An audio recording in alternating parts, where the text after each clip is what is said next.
আসসালামু আলাইকুম প্রিয় ভিউয়ার্স। এটা হচ্ছে মালদ্বীপের একটা মাছ বাজার। এখানে অসংখ্য টুনা ফিশ পাওয়া যায়। তরতাজা টুনা ফিশ অনেক সুস্বাদু। তারপরে কুরাল ফিশ, তারপরে এই বড় বড় কাইক্কা ফিশ, হ্যাঁ, অনেক ধরনের মাছ পাওয়া যায়। এটা হচ্ছে একটা মালদ্বীপের মাছ বাজার। সাগর থেকে ধরে এনে এখানে মাছগুলো উঠাইয়া বিক্রি করে, একদম তরতাজা। তো আমিও আজকে মাছ কিনতে গিয়েছিলাম এই দোকান থেকে। হ্যাঁ, আমি 2টা মাছ নিলাম। 2টা মাছ আপনার একটা পড়ছে 50 রুপি আর একটা পড়ছে 550 রুপি। তো অনেক সুন্দর মাছগুলা। এই যে মাছ কিনে টাকা দিচ্ছি। এগুলো হচ্ছে এই দেশের রুপি, রুপিয়া বলে, বাংলায় বলে টাকা। তারপরে 2টা টুনা ফিশ কিনলাম। তারপর ছোট ছোট আরো কিছু মাছ কিনলাম। হ্যাঁ, অনেক সুন্দর মাছগুলো, তরতাজা। তো আমি তো আর জানি না এখানে মাছ বিক্রি করে, কিন্তু ওরা ব্যাগ দেয় না। পরে দেশি ভাই আছে 2জন, ওরা খুব হেল্প করলো, দামও কম রাখলো। তারপরে ব্যাগ এনে সংগ্রহ করে ব্যাগ দিল। অনেকটাই উপকার করছে এই যে দেশি ভাই। হ্যাঁ, তো এই যে লালগুলো হচ্ছে আপনার কোরাল মাছের মতন অনেক সুন্দর সুস্বাদু মাছ এগুলো। প্রত্যেকটা দোকানেই ভরপুর মাছ আছে। আর বিশেষ করে মালদ্বীপের 2টা আয়ের উৎস, একটা হচ্ছে মাছ আর একটা হচ্ছে পর্যটক। এই দেশে সাগরে অসংখ্য মাছ ধরে, ছোট ছোট বোট আছে, জাহাজ আছে, এগুলা নিয়ে ওরা মাছ ধরতে যায়। কাছে যেগুলা ছোট ছোট, এগুলা কাছে ধরে দৈনিক সকালে যায়, সন্ধ্যাবেলা চলে আসে।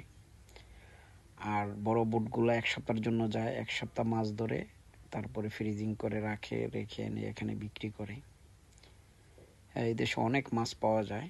এই দেশে প্রচুর মাছ আছে সাগরে, কারণ এই যে এই দেশি ভাইগুলো আমাকে খুব হেল্প করলো। তো যাক, অনেক সুন্দর পরিবেশ, মাছ কিনলাম। তারপরে আর পর্যটক হয়েছে ইউরোপ থেকে অসংখ্য পর্যটক আসে এই দেশে ছোট ছোট চর হয়। এই চরগুলাতে ওরা সুন্দর সুন্দর করে রিসোর্ট তৈরি করে। শুধু এই ছোট ছোট চরের ভিতরে এত সুন্দর করে রিসোর্ট বানায়, আর পানিগুলো এত সুন্দর নীল কালার। তার জন্য অসংখ্য পর্যটক আসে ইউরোপ থেকে। এসে ওরা এই দেশে ডলার খরচা করে যায়। এই দেশের আয়ের উৎস হচ্ছে এইটা, একটা ডলার। এই দেশে অসংখ্য পর্যটক আসে, পর্যটক এসে খরচ করে যায়। তো অনেক সুন্দর পরিবেশ। হ্যাঁ, দেশটাতে 100% মুসলিম দেশ। এখানে কোনো ঝঞ্ঝামেলা নাই।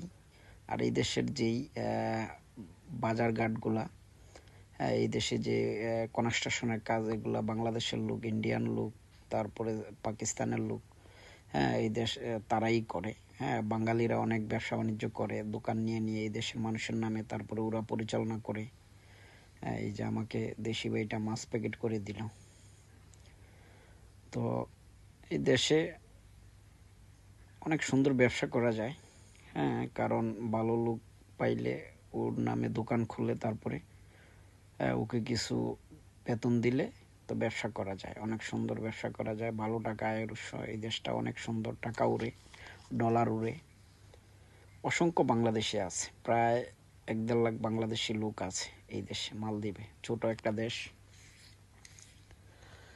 তারপরে এই যে মাছ কিনে আমি মাছ কাটতে হবে, কারণ এই বড় বড় মাছগুলা বাসাতে কাটাটা অনেকটা পার। এই মাছগুলা ছুলে সুন্দর করে তারপরে কাটতে হয়। দেখেন কত সুন্দর করে ছুলে কেটে পিস পিস করে দিবে। কেজি হিসাবে মাছগুলা তারপরে কেটে দেয়। তো আমি 2টা মাছ 30 রুপিয়া দিয়ে কাটলাম। এই যে দেখেন কত সুন্দর করে কাটবে, দেখবেন এইভাবে পিস পিস করে দিবে। হ্যাঁ, অনেক নরম সুন্দর মাছগুলা, সুস্বাদু অনেক। এই যে দেখেন কত সুন্দর করে কেটে ফেলে, অনেক সুন্দর পরিবেশ। আর মাছগুলো এত সুস্বাদু, হ্যাঁ, দেখতেই অনেক ভালো লাগে, এত সুন্দর করে পিস পিস করে কেটে দেয়। এই যে এইভাবে পিস পিস করে কেটে দেয়, দেখছেন? একদম শুধু মাংস, হাড়মার কিছুই থাকে না, শুধু মাংসগুলা, শুধু শুধু মাংসগুলা দেয়। আর এই যে এই দুইটা মাছ অনেক বড়, প্রায় 30-35 কেজি হবে, আমার সমান।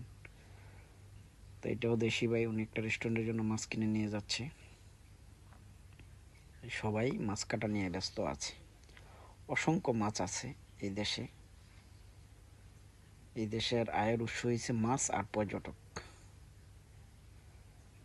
আমিও মাছ কাটার জন্য এখানে দাঁড়িয়ে আছি, মাছ কাটবে, তারপরে মাছ কেটে নিয়ে আসবো, বাসায় এসে পাকশাক করবো, খাবো। কারণ হোটেলের খাবার ভালো না, আমি পাক করে খাইতেই আমার কাছে ভালো লাগে।